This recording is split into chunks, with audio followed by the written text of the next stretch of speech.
Olá, turma, sejam muito bem-vindos a mais uma aula de Química. Hoje, na nossa terceira aula a respeito da eletroquímica, nós vamos abordar o assunto de eletrólise, tá certo? Então, nada melhor do que já começar a nossa aula fazendo aqui alguns questionamentos para vocês a respeito de eletrólise, de como a eletrólise está ali presente no nosso cotidiano. Antes disso, vamos fazer aqui uma recapitulação do assunto que a gente vem trabalhando nas aulas passadas. A gente vem estudando a eletroquímica, que em síntese ela vai trabalhar o quê? A eletricidade nos processos químicos. A gente viu também as pilhas, que são, a gente trabalhou ali reações químicas para que as pilhas aconteçam. Trabalhamos ali a pilha de Daniel. E hoje a gente vai trabalhar com a eletrólise. Então, fazendo este questionamento para vocês, de como a eletrólise está ali presente no nosso cotidiano. Para isso, acredito que todos já tenham passado por essa situação de quando a gente pensa em um cordão de ouro ou cordão de prata, pulseiras, e que a gente escuta aquela expressão: esse cordão de ouro, esse cordão ele foi banhado a ouro ou banhado a prata. O que vocês pensam a respeito disso? Bom, vou contar o que eu pensava quando eu escutava essa expressão, que a gente tinha um cordão que ele foi banhado a ouro ou a prata. Eu pensava que esse objeto, né, pode ser cordão, pulseira, ele tinha sido colocado ali num balde de ouro, né, ouro derretido ou prata derretida, e depois tinha sido colocado para secar e já estava ali pronto para uso. Então, quando eu escutava essa expressão banhar a ouro ou banhar a prata, eu pensava nisso. Acredito que suspeito que vocês também pensavam dessa forma. Mas esse processo de banhar metais a ouro acontece através da eletrólise, tá certo? Então, a eletrólise vai ser um processo não espontâneo, que nós vamos ter ali reações não espontâneas, que, trazendo um pouco para o nosso cotidiano, a gente traz esse exemplo aqui de metais que são banhados a ouro, que é feito através da eletrólise, tá certo? Então, durante nossa aula a gente vai estudar sobre isso. Então, nada mais justo de dizer para vocês o que nós vamos aprender na nossa aula de eletroquímica. O que a gente vai ver? Nós vamos ver o processo de eletrólise, eletrólise ígnea e eletrólise em meio aquoso. Então, basicamente, a gente vai estudar sobre isso, tá certo? Então, vamos lá para mais conhecimento. Então, trazendo aqui uma definição de eletrólise, ela seria o quê? Ela vai ser um processo que não vai ser espontâneo, tá certo? Que ele vai trabalhar ali com a descarga de íons, na qual a custa de energia elétrica, o cátion vai receber elétrons e o ânion doa elétrons, para que ambos fiquem com a energia química acumulada. Ou seja, quando a gente está trabalhando com eletrólise, a gente vai estar trabalhando com um sistema, né, não espontâneo. Diferente ali das pilhas, que as pilhas, a gente estudou, a gente percebeu que nós tínhamos ali um processo espontâneo. Acontecia naturalmente quando a gente montava a nossa pilha, ela funcionava normalmente.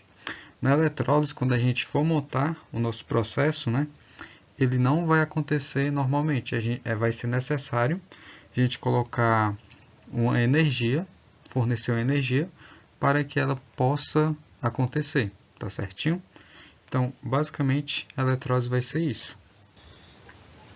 Então, na nossa eletrólise, para ela funcionar, vamos observar detalhadamente a nossa cuba eletrolítica. Então, primeiramente, a gente vai ter um recipiente. Esse recipiente ele pode ser feito com compostos iônicos fundidos, ou seja, compostos ali na fase líquida, ou uma solução aquosa. Essa solução aquosa ela pode conter ali ácidos, bases ou sais, que vão estar aqui no nosso recipiente, certo? E esse recipiente ele vai precisar de íons. Esses íons vão estar ali na nossa solução, ou líquida ou aquosa, certinho? Então a gente vai ter aqui o nosso recipiente com os íons. Dentro desse recipiente eu vou ter que colocar o quê? Vou ter que colocar dois eletrodos. Nós temos um eletrodo e outro eletrodo. Na maioria, que a gente vai mais utilizar na eletrólise, os eletrodos vão ser os eletrodos de platina e eletrodos de grafite.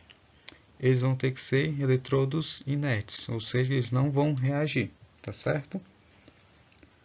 Então, depois que eu coloquei os eletrodos, vou colocar um fio condutor, né? Um fio no eletrodo e outro eletrodo. E vou ligar ele a um gerador ou uma bateria, que vai ser ele que vai gerar energia para a gente poder dar início ao processo da eletrólise. Então, depois que eu fiz isso, é que vai acontecer o processo de eletrólise. Então, a partir que eu ligo a minha bateria, a minha reação ali de eletrólise ela vai acontecer. Então, primeiramente a gente vai ter uma oxidação, ou seja, os ânions, eles que têm mais elétrons, eles vão sofrer oxidação. Como eles estão ali negativos, né, eles vão ser atraídos pelo positivo. Então, o ânodo, que vai ser o polo positivo, vai atrair os ânions, que vão ser oxidados. O cátodo, que vai ser o nosso polo negativo, vai atrair os cátions, que eles vão ser reduzidos. Certinho? Então, basicamente, é isso que acontece no processo de eletrólise. Nós vamos ter a nossa cuba eletrolítica, que é essa daqui. Vamos ter um recipiente. Nesse recipiente, a gente vai ter cátions e ânions. Vamos ter dois eletrodos inertes e vão estar ligados ali numa bateria. A partir disso, a gente vai ter ali a nossa reação de eletrólise. Certinho? Agora, visto que a gente já viu a eletrólise, agora a gente vai para outro processo de eletrólise, que é chamado de eletrólise ígnea, que é o quê? É feita com substância iônica na fase líquida, que vai ser fundido, logo na ausência de água. Então vai ser semelhante ao que a gente acabou de ver, só que agora a gente vai estar trabalhando na fase líquida, ou seja, com materiais fundidos. Então, para a gente demonstrar a eletrólise ígnea, nós temos aqui esse exemplo aqui, essa imagem, tá certo? Antes vamos relembrar o que é eletrólise. A eletrólise, né, todo mundo sabe que é um processo forçado por um gerador ou por uma pilha. Então, ou seja, a gente tem que fornecer energia. Nós vamos ter que fornecer ali uma energia elétrica, uma corrente elétrica para o processo de eletrólise ocorrer, certinho? Então, o exemplo que nós temos aqui, nós temos a pilha sendo o nosso gerador de energia. Então, a pilha aqui que vai gerar energia para que a eletrólise aconteça. Como a gente está trabalhando aqui com eletrólise ígnea, a gente tem que lembrar que a eletrólise ígnea é aquela que acontece sem a presença de água. Ou seja, a gente vai estar trabalhando ali com compostos fundidos, que não vão ter a presença de água. Ou seja, a gente vai estar trabalhando ali com compostos derretidos, tá certo? Lembrem-se disso. Então, semelhante ao que a gente viu no slide anterior, nós vamos ter aqui uma célula eletrolítica, nós vamos ter um recipiente, né, com dois eletrodos. Temos aqui um eletrodo e outro eletrodo. Esses eletrodos é mais comum a gente utilizar a grafita ou a platina. Alguém sabe aí por quê? Isso mesmo, porque são eletrodos inertes, eles não vão reagir. Então, a gente vai ter o nosso recipiente com dois eletrodos. E a gente vai ter a pilha que vai estar conectada a esses eletrodos. E a partir disso, quando a gente ligar essa pilha, ela vai definir qual vai ser o polo positivo e qual vai ser o polo negativo, tá certo? E dentro desse recipiente, a gente vai ter ou seja, essa substância fundida, ela vai ali produzir íons, certo? Então a gente vai ter os cátions e os ânions. Então, quando a eletrólise ali começar a acontecer, a gente vai perceber o quê? Que a gente vai ter os elétrons, eles vão estar saindo do polo positivo em direção ao polo negativo, tá certo? E por que isso acontece? Porque os ânions, a gente vai pensar assim que os ânions vão ter mais elétrons. Por isso, eles vão ser atraídos pelo polo positivo. Então, ali vai acontecer, primeiramente, vai acontecer uma reação de oxidação. E do outro lado, a gente vai ter os cátions que vão ser atraídos pelo polo negativo. Tá certo? Então, é basicamente isso que acontece em uma eletrólise ígnea, que é aquela que não tem a presença de água. Vai ser com materiais derretidos, vai ser materiais fundidos. Certinho? Então, pessoal, para ficar mais fácil para a gente entender esse conteúdo melhor, nós vamos fazer aqui um exemplo da eletrose ígnea do NaCl, que é o nosso sal de cozinha, tá certo? Então, o que eu tenho que fazer primeiro? Quando a gente for trabalhar com eletrose ígnea, primeiro eu tenho que fazer a fundição da substância, ou seja, fundir aquela substância que eu vou precisar. Nesse caso aqui, a gente está utilizando o sal de cozinha. Então, primeiro, para a gente trabalhar com a eletrose ígnea, a gente tem que fazer o processo de fundição do sal de cozinha, certo? Do NaCl. Então, primeiro eu vou ter o quê? Eu vou ter o nosso NaCl ali no seu estado sólido. Vou ter que fazer um processo de aquecimento, né? Vou ter que aquecer o nosso sal de cozinha. Quando eu faço isso, a gente vai ter o Na líquido positivo e o cloro líquido negativo, certinho? Então, eu fiz esse aquecimento, então eles passaram do estado sólido para o estado líquido, ou seja, eu derreti, fiz o processo de fundição. Então, primeiro a gente faz isso para ter o nosso NaCl ali através de íons, íons positivos e íons negativos, tá certo? Depois disso, eu tenho que voltar aqui para o nosso processo de eletrólise e observar quem é que vai fazer oxidação. Então, a gente já sabe que o ânion ele vai fazer oxidação, tá certo? Então, a gente vai colocar a reação aqui de oxidação do ânion, que nesse caso aqui vai ser o... Então, a gente vai ter aqui o nosso cloro, que vai estar fazendo ali o processo de oxidação. Ou seja, o que vai acontecer com o cloro? Como ele está fazendo o processo de oxidação, ele vai perder seu elétron.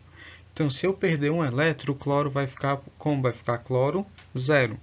Só que a gente tem que lembrar, pessoal, que o cloro ele faz parte da família do grupo 7A, né? Ele vai ser ali um halogênio. E o cloro ele não pode formar moléculas monoatômicas. Ou seja, a gente não pode ter ali o cloro, cloro zero.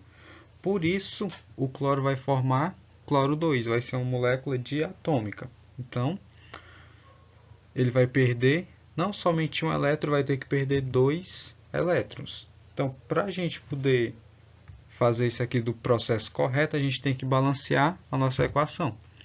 Então, o cloro vai perder seus 2 elétrons, que vai formar cloro 2 gasoso, certo? Então, pessoal, isso aqui que acontece com o cloro é no polo positivo, que é onde ocorre a oxidação, certinho? Agora a gente vai observar o que vai acontecer com o polo negativo, que é onde vai ocorrer a redução. Então a gente vai ter a molécula de Na, Na+, está na fase líquida. Ela vai receber o elétron, né? O elétron vai viajando aqui e chega até aqui o outro polo. Então ele vai receber um elétron, então o Na ele vai virar Na0 sólido. Nesse caso aqui, como o Na ele é um metal, ele pode formar uma molécula monoatômica, tá certo? Então, temos aqui as nossas semi-reações de oxidação e pronto. Depois que a gente já tem as nossas duas semi-reações, agora a gente vai partir da nossa equação global. A gente vai encontrar agora a equação global. Como é que eu faço isso?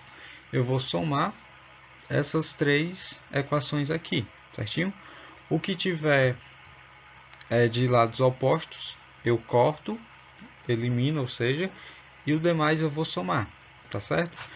Primeiro a gente tem que fazer um balanceamento para poder fazer os cortes necessários. Então, de um lado aqui eu vou ter 2 cloros, mas aqui eu só tenho um cloro. Então, eu vou ter que multiplicar essa primeira equação aqui por 2, tá certo?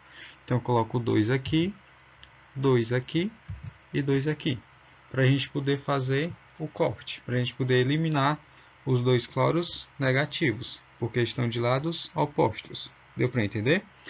Então, quando for necessário, a gente tem que fazer o balanceamento. Então, agora eu posso cortar os 2 cloros. Agora aqui eu tenho 2 elétrons, mas aqui eu só tenho um elétron, então eu também vou ter que fazer uma mudança. Eu vou ter que multiplicar essa equação aqui de baixo por 2, para a gente poder... Então, aqui em vez de ser um elétron, vai ser 2 elétrons. E aqui vai ser 2 também. Então, eu já posso cortar os 2 Na com os 2 Na daqui, certinho? Que estão de lados opostos. E vou poder também cortar os 2 elétrons. Feito isso, eu vou repetir aqui para formar nossa equação global o que sobrou, que não está cortado. Então a gente vai ter o quê? 2NaCl no seu estado sólido, que é esse daqui, e foi feito um processo de aquecimento, eu forneci ali energia elétrica, né, através da pilha. Então eu vou formar 2Na sólido mais o cloro 2 gasoso. Então esse aqui é o processo de eletrólise ígnea que acontece com o NaCl, que é o nosso sal de cozinha. Então a equação global é feita através dessa soma das semi-reações de oxidação e redução com a fundição do NaCl, certinho? Perceba que é bastante simples, não tem dificuldade, tá certo? Então, turma, chegamos aqui agora para o assunto de eletrólise aquosa, que é o quê? Vai ser aquele processo de eletrólise que vai ser através do meio aquoso, então a gente vai ter ali a presença de água. Então, o que a gente tem que ter em mente? Que a gente deve levar em consideração os íons da água, que são provenientes da sua ionização, e os íons do soluto. Então, basicamente vai ser isso. Então, na eletrólise aquosa, a gente vai estar trabalhando ali com meio aquoso, então vai ter a presença de água. A gente tem que levar em consideração que a água ela vai sofrer a sua auto-ionização. Então, a gente vai ter ali os íons da água e os íons da nossa solução. Então, basicamente é isso. Então, na nossa eletrólise aquosa, vai seguir o mesmo conceito que a gente vem estudando para a eletrólise. Tanto para a eletrólise ígnea, na eletrólise aquosa, a gente vai seguir aquele mesmo princípio. A gente vai ter a nossa recipiente, vai ter a cuba eletrolítica, do mesmo jeitinho, com os eletrodos inertes e tudo mais. O que vai diferenciar aqui da eletrólise ígnea para a eletrólise aquosa, que agora a gente vai ter os íons presentes ali na água. Ou seja, a água ela tem um processo de auto-ionização. Então, a água, por si só, ela se auto-ioniza, que ela vai formar ali os íons H+, e OH-. Então, o restante vai ser do mesmo jeito que a gente vem estudando, tá certo? A única diferença vai ser essa. Então, o que a gente tem que levar em consideração? Que agora a gente vai ter dois tipos de cátions e dois tipos de ânions. Então, o que a gente vai perceber ali que vai ter tipo uma competição para ver quem que vai ser usado ali no polo positivo e quem vai ser usado no polo negativo. O restante vai ser do mesmo jeito que a gente estudou com a eletrólise ígnea. Então, para isso, né, pessoal, vai ser necessário a gente levar em consideração a ordem de descarga dos cátions e também a ordem de descarga dos ânions. E o que seria a ordem de descarga dos cátions? Quanto mais reativo, ou seja, quanto mais eletropositivo for o metal, maior será a sua força para doar elétrons e menor sua aceitação para recebê-los de volta. Nós temos aqui uma imagem em ordem crescente dessa descarga de cátions, tá certo? Nós temos o ouro, platina, entre outros elementos. Vocês podem estar pausando o vídeo para observarem melhor. E vamos ter também a ordem de descarga dos ânions, que vai ser quanto mais eletronegativo forem os elementos que formam o ânion, maior será a tendência de atrair elétrons e, portanto, menor sua capacidade de doá-los. Logo, o ânion do metal menos eletronegativo será descarregado primeiro. Nós vamos ter aqui o flúor, o oxigênio, o cloro, entre outros. Ou seja, por que a gente precisa entender isso? Para a gente poder saber, quando a gente estiver trabalhando com eletrólise aquosa, qual desses íons a gente vai estar utilizando ali no cátion e no ânion, já que a gente vai ter o da água, né, e o da nossa solução. Então a gente tem que entender isso para poder trabalhar com eletrólise aquosa. O restante vai ser semelhante ao que a gente veio estudando. Tá? Então, como eu disse, o recipiente vai ser o mesmo para a gente estar trabalhando com a eletrólise aquosa. A gente tem aqui o recipiente, os eletrodos inertes, a gente vai ter também a bateria ou uma pilha que vai gerar energia. Vamos ter o ânodo, os ânions, cátodo, os cátions e a solução com os eletrolíticos. A diferença é que aqui vai estar presente uma solução aquosa, né? Meio aquoso, então a gente vai ter os íons da água. Então a gente vai ter os íons da nossa substância e também os íons da água que vão ser H+ e OH-. Por isso que a gente tem que entender aquela tabelinha para saber qual deles a gente vai utilizar aqui na nossa eletrólise aquosa, tá certo? Então, chegando ao fim da nossa aula, vamos ver o que a gente conseguiu aprender com o assunto de hoje. O que a gente viu? Nós vimos aqui basicamente 4 assuntos. Inicialmente a gente relembrou um pouco da eletroquímica, né, que ela está ali presente no nosso cotidiano.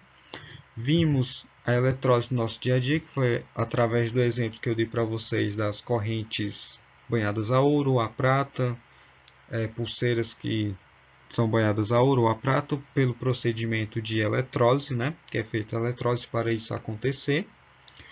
E a gente viu o que é eletrólise, né? A gente viu a definição, vimos um esquema para ver como é que ela funciona. Vimos também a eletrólise ígnea, que é aquela eletrólise que vai acontecer sem a presença de água, tá certo? A gente viu o seu funcionamento, vimos como é que ela funciona. Por último, a gente viu a eletrólise aquosa, que é aquela que vai funcionar com a presença de água, que a gente tem que se atentar aos íons da água, que ela faz a autoionização, então a gente vai ter ali presente os íons H+, e OH-. Vimos sua definição e seu funcionamento. Então, basicamente, a gente aprendeu isso na nossa aula, tá certo? Essa aqui foi a literatura utilizada na construção da aula. Foram utilizados os livros do Canto, da Marta Reis e do Hunsberco. Então, espero que vocês tenham entendido o assunto de eletroquímica. Essa aqui foi a nossa última aula das 3 a respeito de eletroquímica. E até mais. Tchau!